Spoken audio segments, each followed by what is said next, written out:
Zubimendi to Liverpool. Yeah, I'm going to say it. It may be one of the signings of the season. Obviously, time will tell. And what's crucial here is the unspoken reasons behind him and what makes him an even better player than what some might think. We're going to talk about what he offers individually. We're going to talk about the way that he impacts this brand new Liverpool and which players will improve by playing with Zubimendi. Zubimendi's a little bit different to other players, and I think it's footage that's going to allow us to elaborate on this, and we need to show you some clips of what he offers. And the decision to sign him may have something to do with this moment right here, this genius moment against rivals Athletic Club. So for Real Sociedad, he played mostly in a single pivot as part of a midfield three. And as you can see here, this is how Sociedad lined up against Real Madrid, with Zubimendi at the base of the midfield. So the natural assumption is to think that he sat in front of the back four and screened them all game. This is true for large parts, but as we always say on this channel, two things can be true. And the next clip demonstrates exactly what I mean, because he's not your normal six that just sits and is careful. So this is a clip taken from this very game against Real Madrid, and it's a moment where Modric has played the ball to Vinicius Jr., and he's looking for a little 1-2 there. And Modric has got the ball's on its way to him here, as you can see, if we do it super slow, and Zubimendi is right here. He is that 6, and he's followed Vinicius Jr., and I think this clip is a great demonstration because it shows how Zubimendi deals with these different situations, and he deals with it in a different way to others. He understands the players and the profile. I think he really does his work in terms of the defensive understanding of what those players want to do, both with the ball and without the ball. And as a 6, you could just sit here and chill and just screen like either side and allow your other midfielders to kind of do that job. But he's aware of the danger. He's aware of how dangerous a player like Vinicius Jr. is, who's a box of tricks, and he doesn't want to allow him to spin. So instead of just sitting back and hoping that he kind of makes his way backwards with the ball, he follows him. He follows Vinicius Jr. He stays tight to him because he doesn't want to let him spin. And as we play it along, he plays that ball back to him, Vinicius Jr., and then he's going to want to make that little turn. So you can see he plays the ball back, and there's a decision to make here, like how tight do you go? And Vinicius Jr. is trying to get a yard. He just wants a yard so that he can turn and affect the game. Zubimendi is not having any of it. He is not having any of it. And Vinicius Jr., as you can see in a second here, has this little look. He has a little look there to see, oh, okay, here he comes. Let me have a little go at him. Again, this was a kind of unnecessary, but at the same time, if you want to be a top team, you want to kind of enforce your will on the opposition, especially in your own third as well. So Vinicius Jr. kind of knows he's coming, but can he get through him? Again, this is kind of like an attitude that I really, really like about him, and I think Liverpool fans will like about him as well. He kind of knows that Vinicius Jr. is going to want to turn, but he's not allowing it, and he doesn't allow it. And so against one of the best players in the world, he understands the areas of the pitch. He doesn't want to allow Vinicius Jr. to see him, to square him up, because that's going to lead to a lot of problems. And look, there could be problems, right? Because you are vacating this space. But again, in terms of being confident in who you are defensively and what you need to do, he knows he needs to stay tight. Vinicius Jr. tries to be a little bit clever with it, but instead, he's combative, he wins the ball, and they start an attack. And all of a sudden, you've now got a 4-on-4 going the other direction. That comes from Zubimendi not allowing the game to be played back here, but for him to be right up here. It's a mindset, but, you know, it's a brave one as well. And I think it's a really, really good side of the game that people don't talk about when it comes to Zubimendi. He's ready to pounce. He's confident in what he wants to do. And he really does understand the state of play. But what about in possession? And this is the part that I think is going to make you really, really excited. So strap in. So this next clip is from Sociedad's match against Inter Milan in the Champions League last year. I love this moment. This is what I really like about players. I like players who do things that I wouldn't do that. I really wouldn't do that. Especially as a centre midfielder, I just absolutely love players that kind of just utterly understand the chemistry of the game. Like, it's amazing. And look, maybe I'm going a bit too far with this one. Fair enough. But I just love every aspect of this from Zubimendi. So as I say, this is in the Champions League last season. And it's not only Champions League worthy, but also it's so important for Arne Slot's Liverpool tactics, which we're going to get to a little bit later on. So two players are important in this clip. So first of all, you have, of course, Zubimendi, who's just got himself on the ball. Secondly, Barrenechea. He's really important. And it's one about who you pass to, But secondly, it's about when you pass to them. And again, those sixes, we did a video on it talking about how those guys that are offered a six those are the guys that can really understand all the interconnected parts of a football match. And Zubimendi, I'll call it now, is going to be a fabulous coach. A fabulous coach, because he understands the body weight of so many players and then the players that are marking them as well, right? So, you see him here with the ball. What's the pass that you're expecting? The pass that you're expecting is that. Okay? But if we go back just a little bit, you're just going to see all the lovely elements of what he offers that, again, I just don't think many other players no player that Liverpool has can do this kind of thing. So this is where he gets the ball, actually. This is a couple of seconds earlier, right? So he's got the ball here, and let's think passes, okay? First of all, he's thinking, wow, okay, any normal person would go, okay, I can play a safe pass here if we want to just slowly play. But if we're a team that wants to kind of really make a bit more of a move, then there's a pass here. But he knows that there's this player here that's going to go and get at him. Now, look, if you've got a player that wants to go one-on-one, then great. This is Kubu, who naturally is going to kind of come inside a lot of the time, but maybe he could skip past him. He could play that pass, but he just kind of is controlling the game here. So if we play it along, you start to see different things happening. First of all, in terms of being press-proof, he quite quickly understands that there's someone at him, right? That arm comes out. He then starts to understand the body weight of that player that he's not even really seen. He does a step over to sell that player and to get him on the right-hand side of him. And let's keep letting it run. And he puts his arm out and then he feels him. He then knows that although everyone has kind of made this way across because everyone thought he was going to play this pass this way, he's now taken that defender out of the game. And he's now looking for new options to kind of see what can he do. And he obviously knows that Barrenechea is high and wide for the team. So again, we now move it along. And what I really love here, and I'm going to try and pause it at the right moment, is he has this lovely little look. So he's had a look there. Stop. Barrenechea knows. He's flat-footed, Barrenechea, and he can play a pass to him. Again, this would be an absolutely fine pass, right? But I guess it's not that pass into that space. That's not totally available to you. Also, you've got a defender here who's probably starting to see that themselves. You've got another player who's kind of making his way back as well. And also, the defenders aren't really being taken out in any way, those two centre-backs. What I love here, again, is so he's had that look. He understands the situation. And then when he looks down for a second, you can just about see it. He actually has one final look at that midfielder. Do I have the time to do what I want to do? Again, simple pass here if you want to get out of trouble. Okay? Or you can sort of circle back and play it back, whatever you want to do. And actually, Kubi's a little bit annoyed at this point, which is interesting. You see him over here because like, oh, you could have played it to me. And fair enough, he could have. But he wanted to kind of survey the situation, which is really, really nice. And actually, as we're moving it on now, the centre-back's starting to understand it. He's had a little word with this player here. So he wants to cut out this pass. So that pass is now not kind of... And all of these things are like millisecond feel things, right? But if we play it along, what we then start to see is he now knows he's got time. Again, he could look to play that pass now. And actually, Barrenechea is now starting to see what he's trying to do. But what he now knows, Zubimendi, is that there is that little bit of space to drive into. And he's a very comfortable technical player. And with that space that he feels comfortable to go into, if he does go into that space, it drags a player forward. It drags a couple of players forward. So again, just always really surveying the situation. But at the same time, normally sixes stay in their deep waters. He's happy to step into this. We'll talk about that in a second.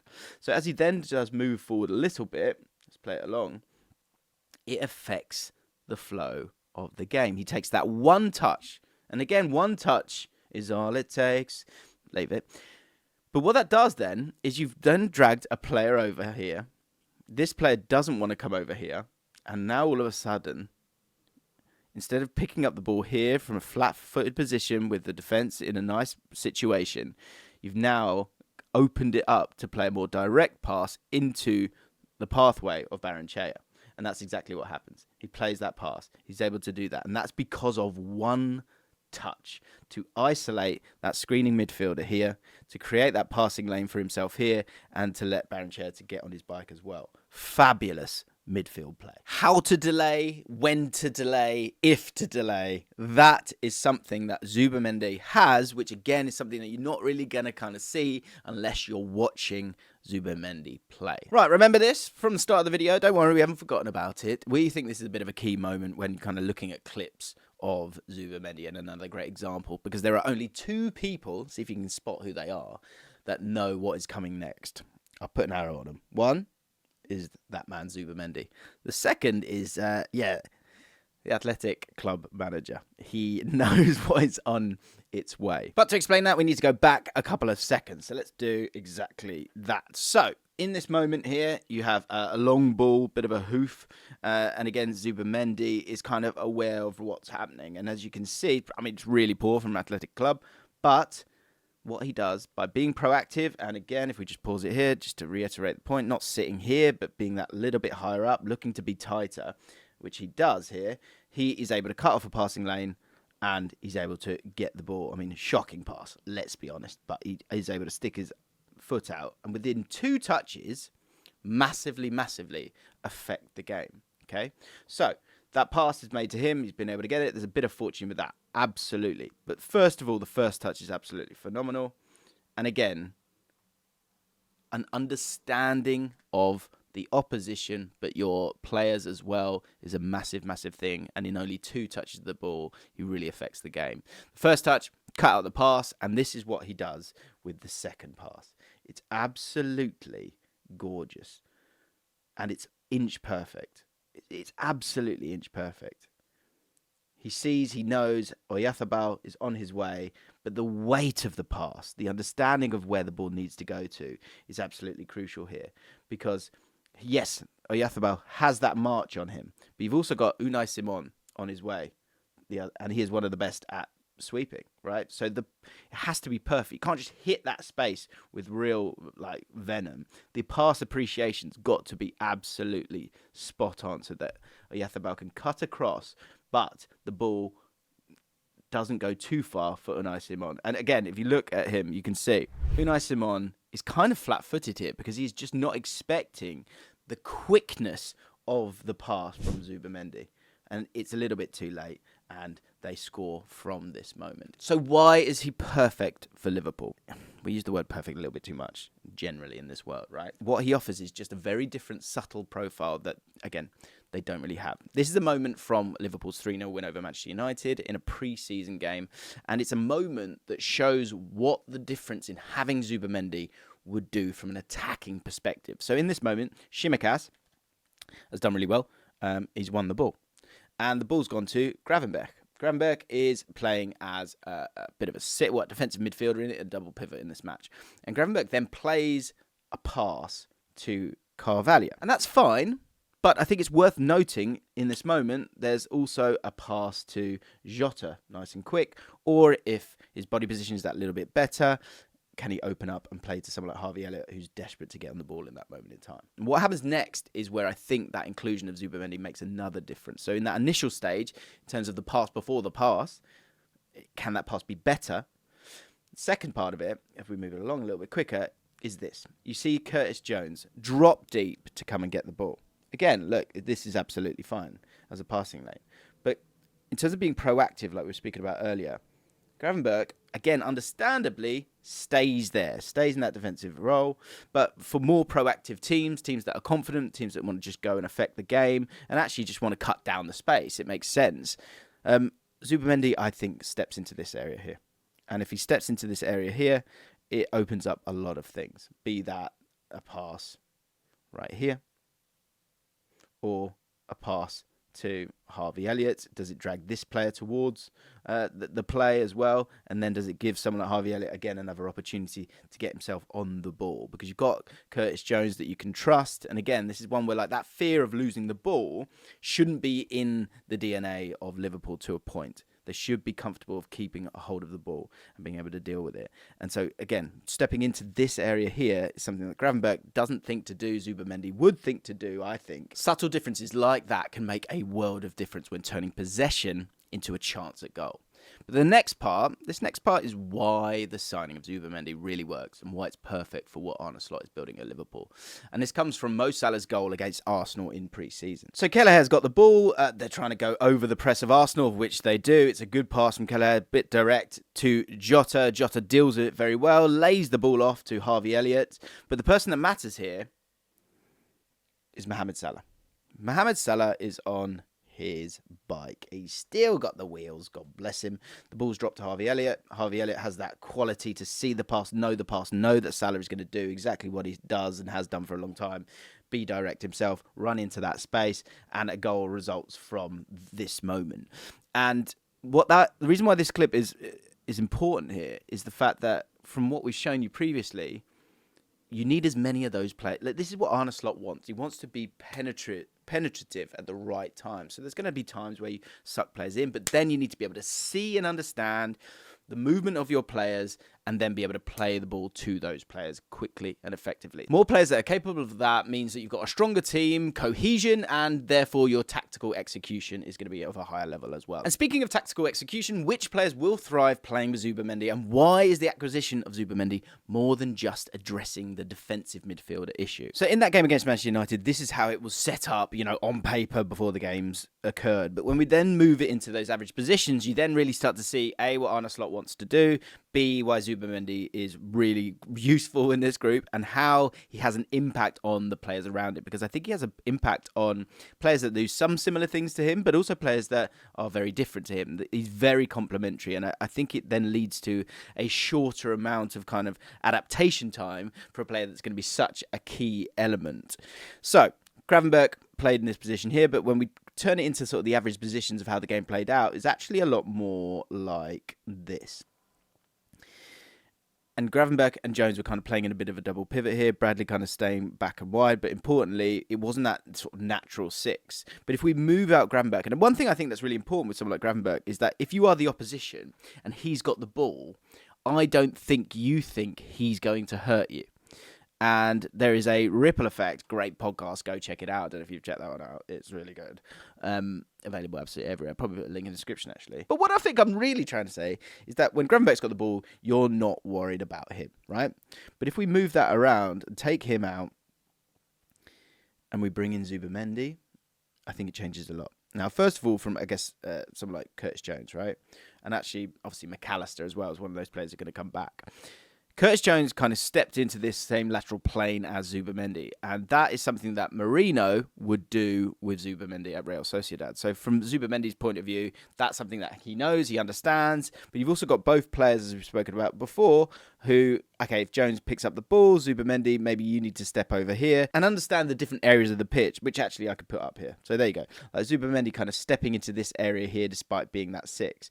They would both be comfortable in doing that, Jones and Zubimendi, but obviously without the ball, then go back to that double pivot. McAllister, again, we've seen that kind of tenacity that he had to show at times, but obviously he's brilliant on the ball as well. So that it would give him that, again, that bit of a freedom of a guy who's not an out-and-out 10, or he's not an out-and-out 8. He's a bit of everything. So, again, those players can go and do that.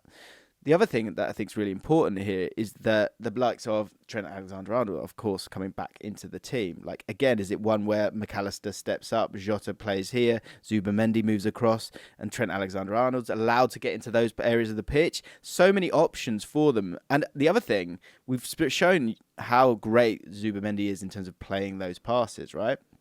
If he is to make those passes, the opposite of what was happening with Gravenberch, as we spoke about earlier, is that when he gets the ball, the opposition are going, uh-oh, he's going to hurt us. And previously, you might have been one where like, oh, Trent's got the ball, we know he's looking for a pass. But when you've got two of those players, three of those players, you could bring in someone like Szoboszlai as well as another one of those players. There's so many options in terms of players that are going to hurt you that is then going to freeze the opposition somewhat and therefore hopefully make it easier. Or if you look to try and get Alexander-Arnold, he's got a player, Alexander can actually just play a short pass, not worry about it, because you've got another player that is going to go and affect the game. Whereas if it's Gravenberch, there then needs to be another pass. Or if it's Endo, there then needs to be another pass. The other thing with Zubimendi, and again with Alexander-Arnold as well, is like having these weapons in terms of being able to play those passes. they can start to play those passes a little bit quicker. And that's one thing that I do really love about Zubimendi. He plays it, he sees it, and he plays it either quick or he starts to drag players in to create that space for the likes of a Szoboszlai or Elliott. Expect Elliott's numbers to go through the roof. I think they will. I think his numbers will really, really rise. I think this is the season for Harvey Elliott, because as much as it's about playing those passes to players that want that ball in behind, and let's touch on that for a second, because, the likes of certainly JaackMaate, Diaz is a willing runner, as we know. Núñez, absolutely a willing runner as well, and Salah, we've touched on it. Having those players that are going to, you're just going to play the ball in behind that back line, they will trust that movement. That will then create more space in this area here, in that zone 14, that the likes of Elliott, Diaz at times when he steps into that area, but also Szoboszlai as well, McAllister when he needs to step forward, Carvalho as well. Those players are going to love that as well. And the final thing in terms of being able to play quickly, he's going to play that ball quicker to Elliott, who then can play that pass as well. Because again, on this right-hand side, it's going to be pretty frightening, I think, because you've got so many killers there when it comes to vision. And that is why Arne Slot is so keen on Zubimendi. And if you haven't checked out our video on Arne Slot and the tactics that he's going to employ, check out this video.